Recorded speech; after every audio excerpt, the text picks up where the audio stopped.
Radhe Krishna. RPSC की तैयारी कर रहे सभी विद्यार्थियों का मेरे यूट्यूब चैनल हिंदी लेक्चरर कविता माहेश्वरी पर हार्दिक अभिनंदन, हार्दिक स्वागत। आज का वीडियो एनसीईआरटी और आरबीएससी की जो बुक्स है उनको लेके बहुत ही भारी वाला एक कन्फ्यूज़न है, या फिर यूँ कह सकते हैं कि बहुत टेंशन है स्टूडेंट्स को। उसी के ऊपर ये वीडियो मैंने बनाया है कि अभी एग्ज़ाम में बहुत कम टाइम रह गया और सभी के दिमाग में एक सवाल आ रहा है कि मैम हम आरबीएससी और एनसीईआरटी की बुक करेंगे, इतना समय हमारे पास नहीं है। हमारे पास पहले से कुछ अध्ययन सामग्री है, क्या हम उसको पढ़ सकते हैं? क्या हम आरबीएससी और एनसीईआरटी की बुक को छोड़ दें? और एक सवाल ये वापस, लेकिन आरबीएससी और एनसीईआरटी की बुक से तो रीट का पेपर बैठा है, तो कुछ समझ नहीं आ रहा है कि हम क्या करें। जैसा कि मेरे पास एक मैसेज है जो मैं पढ़ सकती हूँ कि एक स्टूडेंट ने कहा है कि मैम एनसीईआरटी और आरबीएससी की बुक जो आपने बताई है स्कूल लेक्चरर के लिए, कि वो बिल्कुल आप सही कह रही हैं, लेकिन एग्ज़ाम को देखते हुए अब हम उसके नोट्स नहीं बना सकते, तो हम क्या करें। आगे लिखा है इन्होंने कि मेरे पास पहले से अध्ययन सामग्री है, क्या मैं बार बार उसका रिवीजन कर लूँ, क्योंकि एग्ज़ाम अक्टूबर में है। आगे लिखते हैं कि एग्ज़ाम की दृष्टि से एनसीईआरटी और आरबीएससी बुक प्रतियोगी परीक्षाओं की दृष्टि से महत्वपूर्ण है। अब समझ में नहीं आ रहा क्योंकि रीट का पेपर एनसीईआरटी और आरबीएससी बुक में से आया, कृपया मार्गदर्शन प्रदान करें। ये एक मैसेज है जो मैंने एक स्टूडेंट का पढ़ के आपको सुनाया। मुझे लगा, और ऐसे बहुत सारे कमेंट्स, बहुत सारे मैसेजेस मुझे मिले इन्हीं आरबीएससी और एनसीईआरटी पे। तो देखिए, मैं एक सीधा सा आपको हल बता देती हूँ। बड़ी बड़ी बातें अगर मैं कहूँगी तो उचित भी नहीं होगा और समय भी नहीं है। सीधे से मुद्दे पे आते हैं। छठी, सातवीं, आठवीं, इन तीनों की आप एनसीईआरटी की बुक तो ले ही लीजिए। छठी में 4 किताबें हैं, सातवीं में भी 4 है, आठवीं में भी 4 है, यानी ये जो 12 किताबें हैं कोई बड़ी बात नहीं है। मैंने सारी किताबें देखी है, बहुत छोटी छोटी है, बहुत ऑथेंटिक है और गागर में सागर भरने वाली है।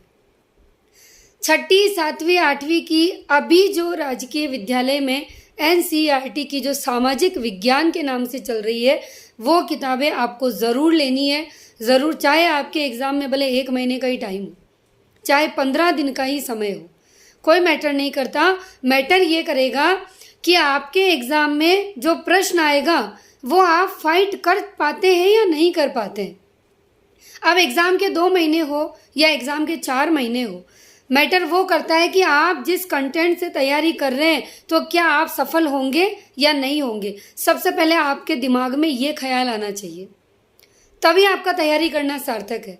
तो मेरा बस ये कहना है कि आप छठी, सातवीं, आठवीं, इन तीनों की तो आप सामाजिक विज्ञान ले आइए, कोई बड़ी बात नहीं है। उसमें भी आपको पूरी किताबें नहीं पढ़नी है, आपको आपके पाठ्यक्रम के अनुसार पढ़ना है। चाहे फिर आप फर्स्ट ग्रेड की तैयारी कर रहे हो, चाहे आप सेकंड ग्रेड की कर रहे हैं और चाहे आप रीट की कर रहे हो, किसी भी ग्रेड की आप कर रहे हो। दूसरी चीज़ ये कि कक्षा 9 और 10 में एक किताब का नाम है राजस्थान का स्वतंत्रता आंदोलन और राजस्थान की कला संस्कृति। ये बुक भी आपको लेनी ही पड़ेगी। और कि नहीं, हमारे पास ऑलरेडी हमने किसी ऐप से कोर्स लिया है, हमारा राजस्थान का जो कला संस्कृति है, जो इतिहास है, वो वहाँ से कवर है, कोई दिक्कत नहीं, आप मत लाइए, आप वहाँ से कर लीजिए।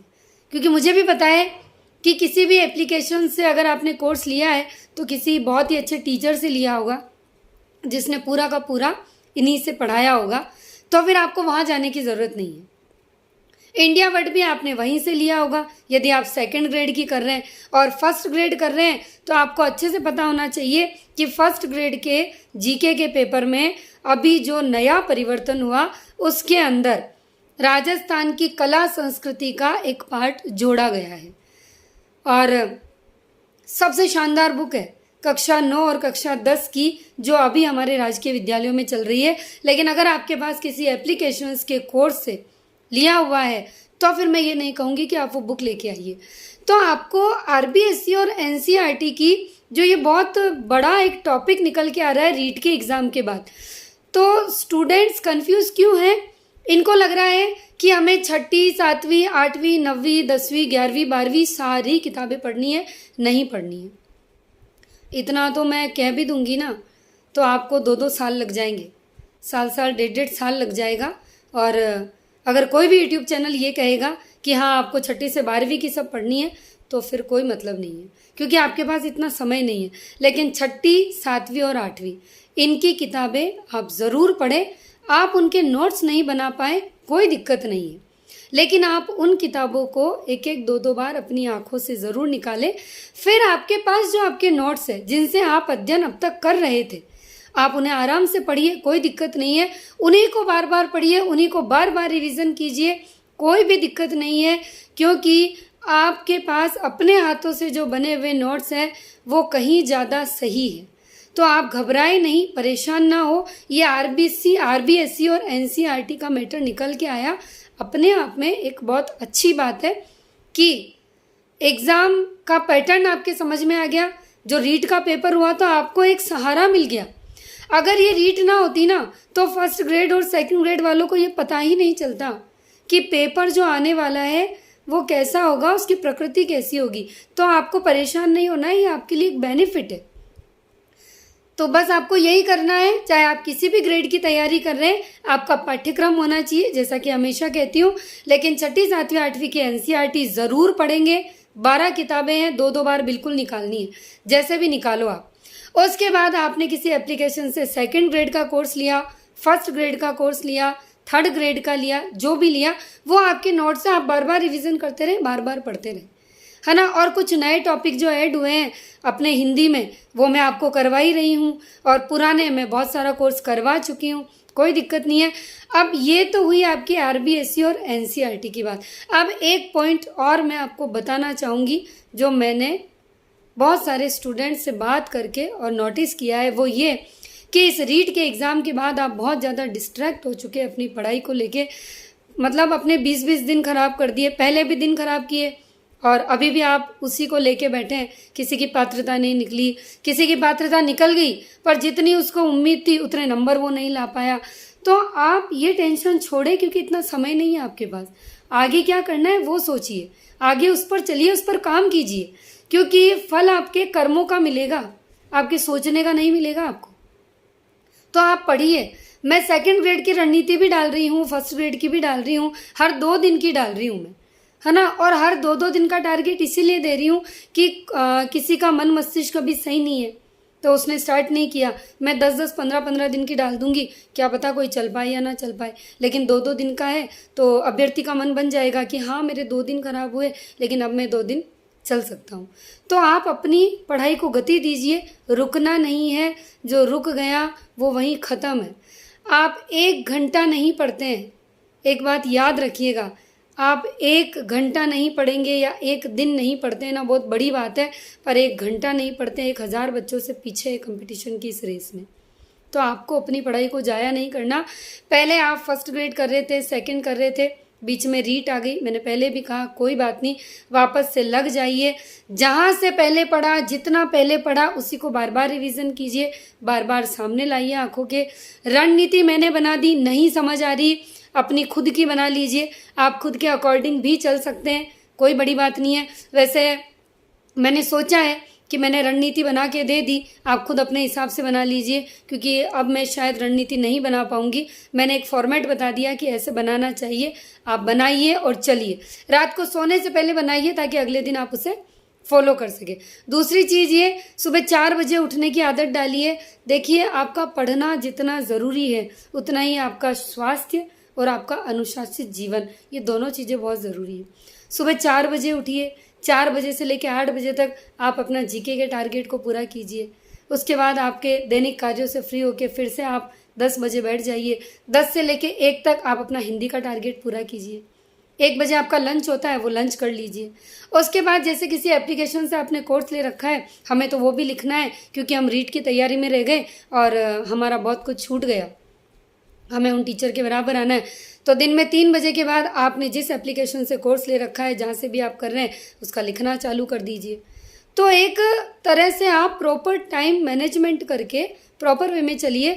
अगर आप रीट की तैयारी में थे किसी एप्लीकेशन से कोर्स लिया, वहाँ के बहुत सारे वीडियोस छूट गए, बहुत सारी चीज़ें छूट गई, और अब आप उसको केवल लिखने में लगे पड़े हैं कि मैं पहले लिख लूँ, है ना, पहले मैं सारा लिख लेता हूँ, मैं बराबर आ जाता हूँ, फिर मैं पढ़ाई करूँगा, तो बहुत देर हो जाएगी।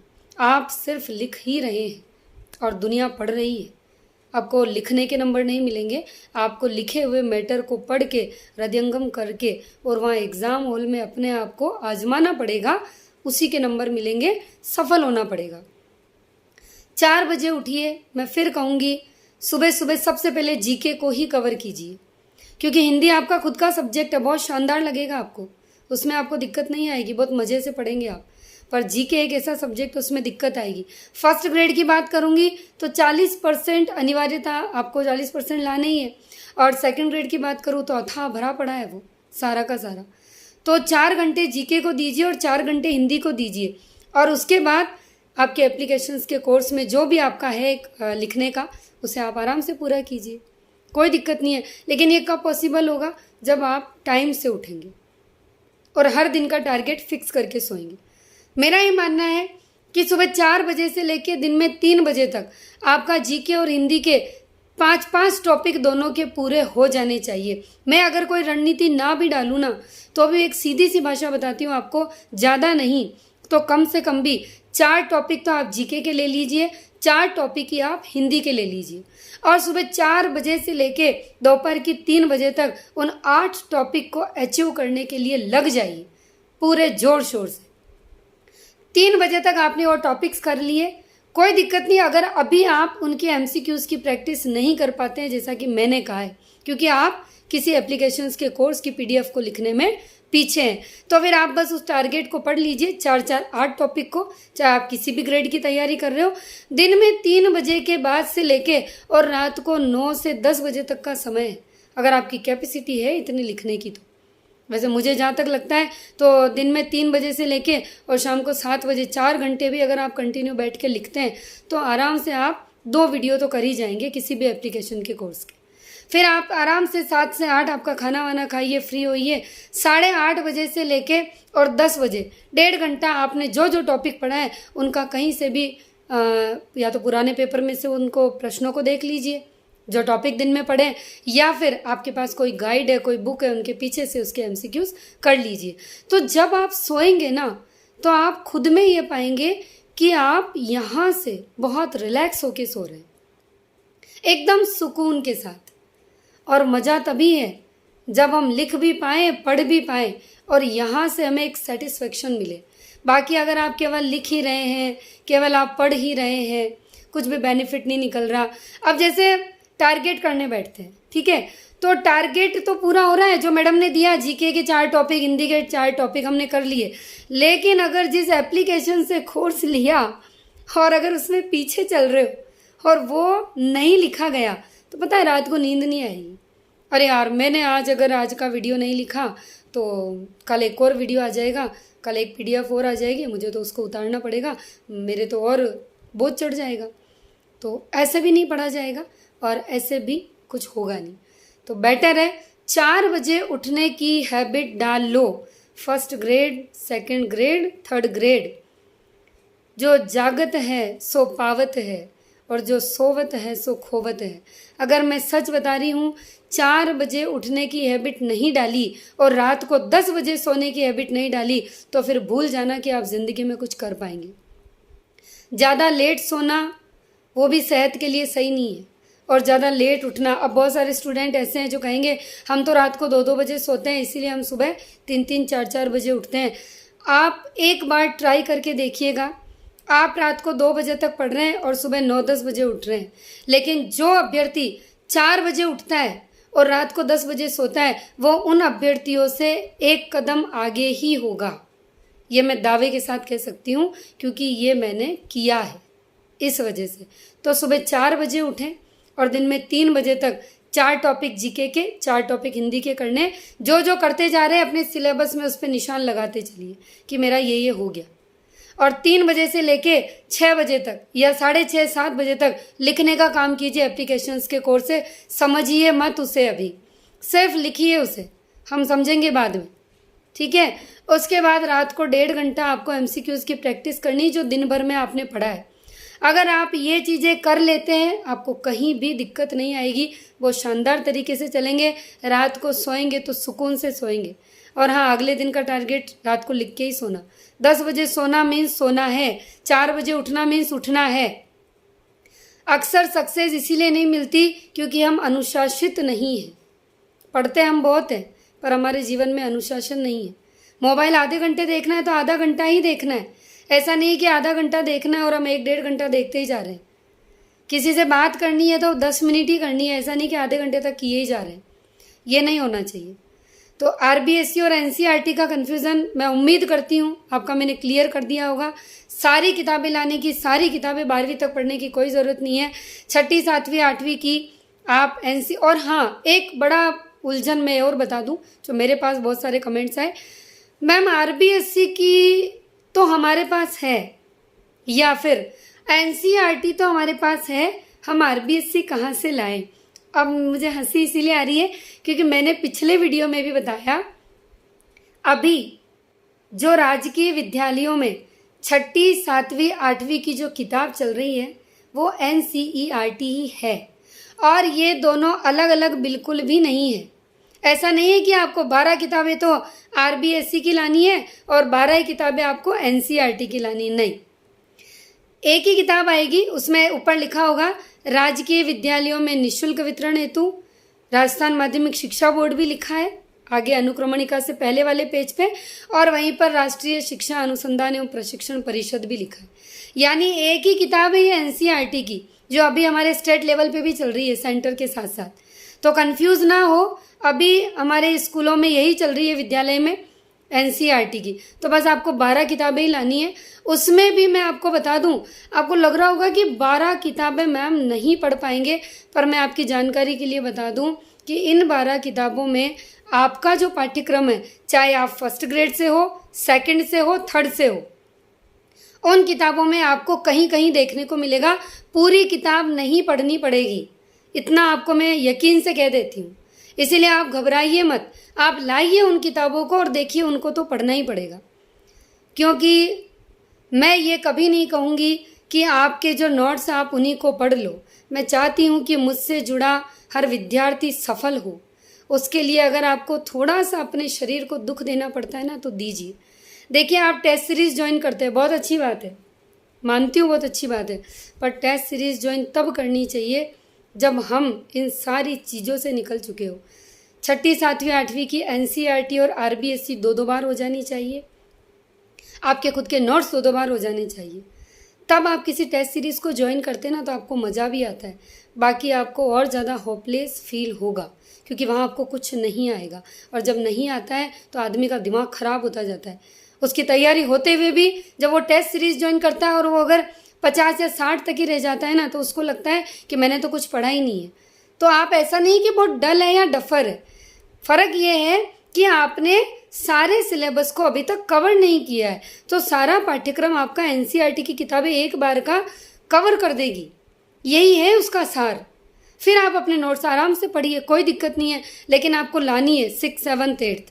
इसके लिए मैं बिल्कुल नहीं कहूँगी कि आपको नहीं लानी है और आप अपने पास जो नोट्स है उन्हीं को पढ़ लीजिए। नोट्स तो पढ़ने ही है, कोई दो राय नहीं है, पर ये किताबें 6ठी 7वीं 8वीं तो पढ़नी है। आप 9वीं 10वीं 11वीं 12वीं ना पढ़ें चलेगा एक बार के लिए, पर ये आपको पढ़ना है क्योंकि अक्सर हम डेप्थ में चले जाते हैं लेकिन प्रश्न जो है ना ऊपरी सतह से आते हैं और हमें ऊपर का ही नॉलेज नहीं होता है। हम नगेंद्र पढ़ रहे हैं, हिंदी में रामचंद्र शुक्ल पढ़ रहे हैं, लेकिन अभी तक हमने हमारे राजकीय विद्यालय में चलने वाली माध्यमिक शिक्षा बोर्ड राजस्थान का हिंदी साहित्य का संक्षिप्त इतिहास भी नहीं पढ़ा है। और जितने स्टूडेंट मुझे सुन रहे हैं ना उनको पता होगा कि मैं बिल्कुल सच बोल रही हूँ, नहीं पढ़ा होगा आपने। तो बात वही है कि हम बहुत बड़ी बड़ी किताबें पढ़ना चाहते हैं पर हम ऊपर की चीज़ को नहीं पढ़ना चाहते, इसीलिए हमारा सिलेक्शन नहीं होता। तो जो मैंने आपकी सारी बातें सुन के, मेरे पास जितने कमेंट्स आए, जितने मैंने पढ़े, जितने बच्चों से मैं स्टूडेंट से मैं कांटेक्ट कर पाई, तो फिर मुझे लगा कि मुझे इसका कन्फ्यूज़न क्लियर करना चाहिए। उम्मीद करती हूँ कि मैं काफ़ी हद तक ये वीडियो आपकी हेल्प कर पाया होगा। कितनी हेल्प मिली आपको इस वीडियो से, कैसा लगा आपको मेरा ये वीडियो? क्या आपके अंदर में जान भर पाई? क्या आपके में कन्फ्यूज़न दूर कर पाई? क्या आपको एक नई राह दिखी, नई उम्मीद दिखी? ज़रूर बताइए मुझे कमेंट सेक्शन में। और भी कोई डाउट्स रह गए तो आप मुझे ज़रूर लिख के भेजिए। मैं कोशिश करूँगी आपके हर डाउट को क्लियर करने की। लेकिन जितना मैंने कहा है, एक बार में नहीं समझ आया तो वीडियो को 2 बार सुनिए, 3 बार सुनिए, लेकिन ध्यान से सुनिए, ढंग से समझिए। क्योंकि यहाँ जो आपसे बात कर रही है ना, वो कोई महान नहीं है, कोई गुरु नहीं है। मैं भी आप ही की तरह एक अभ्यर्थी रही हूँ और आप ही की तरह मेरे भी इतने सारे सवाल ही रहते थे, पर उन सब सवालों को पार करते करते यहाँ तक पहुँची हूँ और आज आपको वही अनुभव बता रही हूँ। तो पढ़ाने से कोई महान नहीं हो जाता, किसी का गुरु नहीं बन जाता। ज्ञान तो आप कहीं से भी ले सकते हैं, मैं आपसे भी सीख सकती हूँ, आप मुझसे सीख रहे हैं। तो ज़रूर बताइए वीडियो कैसा लगा। अगर अच्छा लगा हो तो लाइक ज़रूर करना, सब्सक्राइब करना चैनल को, क्योंकि पूरा हिंदी इस चैनल पे भरा पड़ा है। पूरी प्लेलिस्ट चेक कीजिए, मज़ा आ जाएगा आपको। बहुत सारी चीज़ें पढ़ा चुकी हूँ और जो नया सिलेबस उसको भी मैं स्टार्ट कर चुकी हूँ। हरे कृष्णा, राधे राधे।